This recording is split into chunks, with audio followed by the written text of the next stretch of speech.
Good morning, everyone.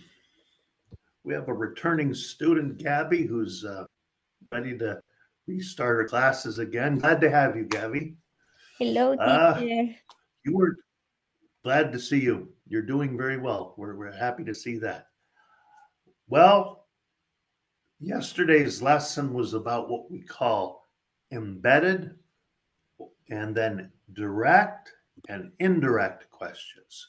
This is for everybody who's been studying the WH who, what, why, where, when, how much, how many questions, and the do, does, or did questions. Now we're going to the third level.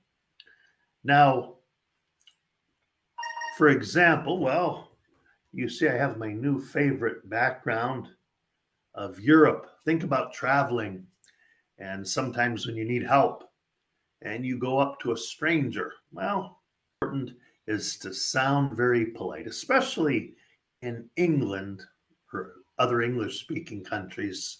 It's always very good to use indirect questions, right, Gabby? So we'll go through and practice some. Now, we can start an indirect question with something like very simple. Can you tell me? Or even more polite, could you tell me? Do you know? If, where? Would you mind telling me? Excuse me, always use excuse me at the beginning of your sentence. Excuse me, could you tell me? Excuse me, would you happen to know?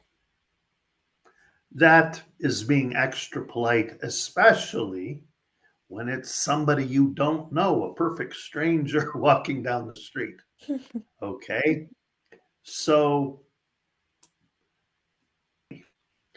excuse me, would you uh, what if I say, hey, miss, when does the class start?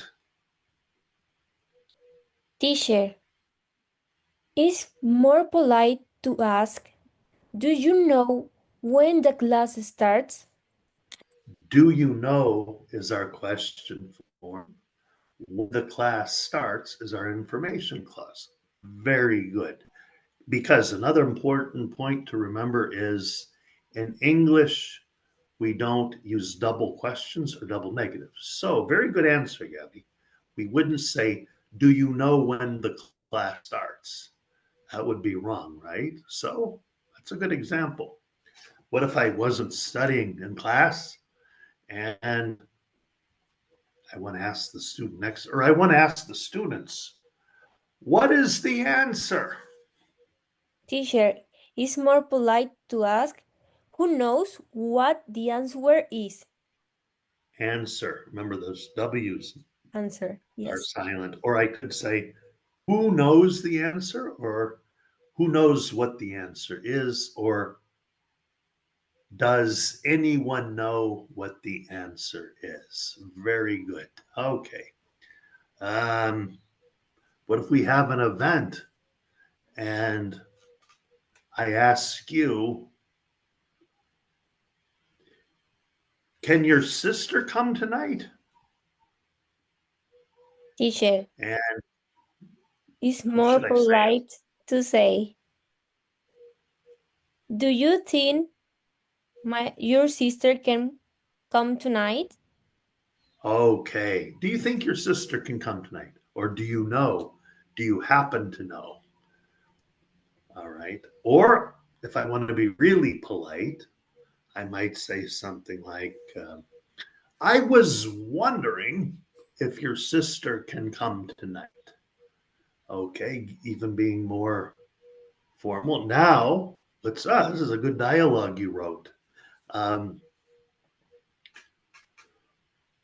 you offer to talk to your sister and you say, should you say, teacher, where's the restaurant? The best form is Do you remember where the restaurant is? Or could you tell me again where the restaurant is? Yes. Okay. And something we always need to worry about. These are good examples. We always need to worry about in Monterey is there free parking? Okay, teacher. It's more polite to ask, could you tell me if there is free parking? Or do you know? Would you happen to know if there is free parking? Ah, and the time of the event. Is it better to say, what time is it? Could you ask, would you mind telling me what time it is? Would you mind telling me what time it is? That answer is so perfect. I'm not gonna uh, suggest any other ones. Okay, now, okay, now, Gabby, let's go to the next part. I want to hear your examples. Okay, teacher. My first example. I wonder whether or not our teacher is sick today. I wonder whether or not. Excellent. I want now. Remember, you did a very good thing. I wonder whether or not our teacher is sick today. Okay, only one question form. I wonder implies a question. Very good. Yes. I I ask. asked if she had a cold. Okay, well, that would be going into what's called reported speech, which is tomorrow's topic. Your exact words were probably, do you have a cold? Or I was wondering if you have a cold. And you're relaying that to me. Very good. You're a chapter ahead in your homework. Very good. Like always. Yes, But another example. Let's ask whether they like video games or not. instead of, do they like video games? Whether or not. Very good. We could say whether, but that's just like saying if. Whether or not. Yes. Nice, sophisticated, advanced grammar. Very good example. And the last example. I don't know who this book belongs to. I don't know. It's a very polite way to say, do you know? Because I don't know. Very good. Okay. Do you have another one? Mm, yes. I want to know how much your car was. Okay. That would be okay instead of just asking, how much was your car? That's a little bit direct unless it's somebody very close to you. Think of if you would use these if you're not in Spanish, for example, if you weren't on a tú or vos uh-huh, Yes. basis with somebody and you're still in the usted, you should probably use one of these. Now, another way you could say, especially talking about money or the price of something, I was wondering how much your car was. That would be another option, but that's good. Okay. Got all your answers, or did you have another one? Yes, one more.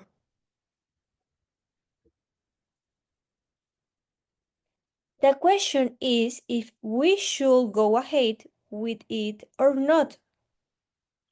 Now, that is an excellent format to use if you're leading a meeting or a discussion and there was only one objective and everybody's talking about everything else.